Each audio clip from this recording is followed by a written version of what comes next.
नमस्कार।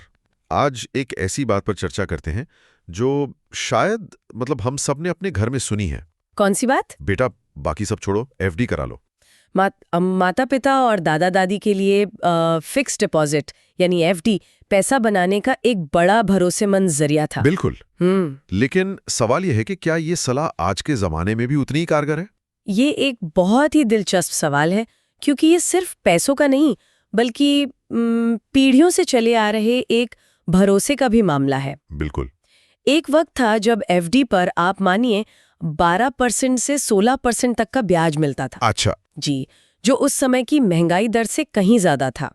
तब ये सच में पैसा बनाने का एक शानदार तरीका था। और शायद यही वजह है कि ये सोच आज भी हमारे दिमाग में इतनी गहरी बैठी हुई है। बिल्कुल, बैंक में पैसा सुरक्षित है, कम से कम मूलधन तो कहीं नहीं जाएगा। हाँ, यही सब सुनते हैं, लेकिन यहाँ पर हम एक बहुत बड़ी बात नजरअंदाज कर जाते हैं। और वो है महंगाई का दानव, जो चुपके चुपके हमारे पैसे की ताकत को कम करता रहता है। सही है। हम सब जानते हैं कि आज एफडी का रिटर्न महंगाई को नहीं हरा पाता, लेकिन ये जो थोड़ा सा दिखने वाला नुकसान है ना, हाँ, ये 15-20 साल में सपनों से बहुत दूर कर सकता है।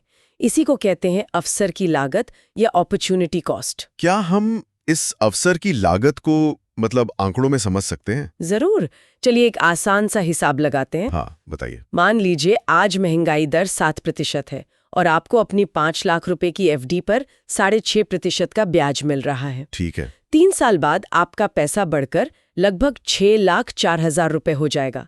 सुनने में अच्छा लगता है ना? हाँ, करीब 1 लाख का फायदा दिख रहा है। लेकिन रुकिए, उसी 7% महंगाई दर के हिसाब से 3 साल बाद आपको आज के 5 लाख के बराबर की चीजें खरीदने के लिए करीब 6,12,000 रुपए चाहिए होंगे। ओहो, और इस पर अभी टैक्स लगना तो बाकी है।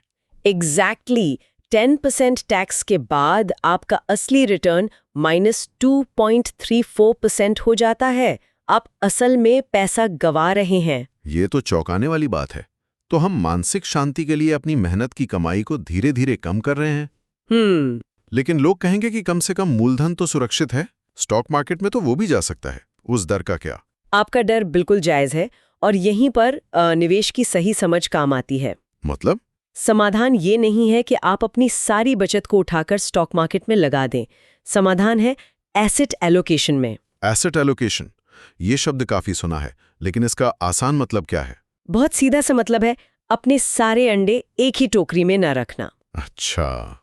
अपनी पूंजी को अपनी जरूरत और जोखिम लेने की क्षमता के हिसाब से अलग अलग जगहों पर बांटना। जैसे कुछ पैसा स्टॉक्स में, जो लंबी अवधि में सबसे ज्यादा ग्रोथ दे सकते हैं, कुछ बॉन्ड्स में जो सुरक्षा देता है, और कुछ म्यूचुअल फंड्स में जो इन दोनों का एक रेडीमेड बंडल है।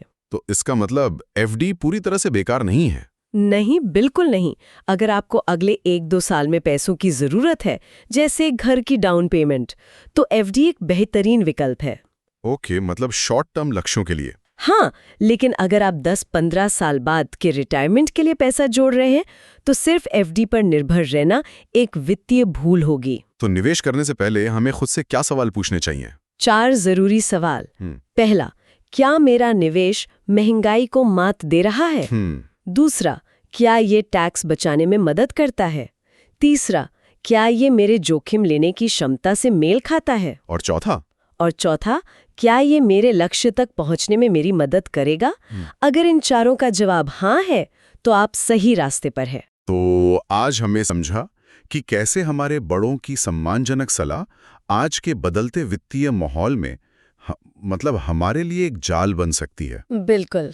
ये तो समझदारी की बात हुई, लेकिन दिमाग में एक दूसरा कीड़ा भी तो होता है जो कहता है, यार जल्दी से पैसा डबल कैसे होगा? वो तो होता ही है। हमारा अगला मिथक इसी लालच से जुड़ा है। कोई ऐसी टिप बताओ जिसमें पैसा दोगुना हो जाए। क्या निवेश में वाकई कोई शॉर्टकट होता है, या ये सिर्फ एक जुआ है? एक बहुत जरूरी सवाल है ये। पैसे रुपए की समझ की इस यात्रा में हमारे साथ बने रहिए। ऐसे और मिथकों को समझने के लिए the truth about investing series सुनते रहिए। और जाने से पहले एक सवाल सोचने के लिए, क्या पुरानी पीढ़ी का सुरक्षा पर अत्यधिक जोर हमें नए जमाने के वित्तीय अवसरों को देखने से रोक रहा है? जय गुरुदेव।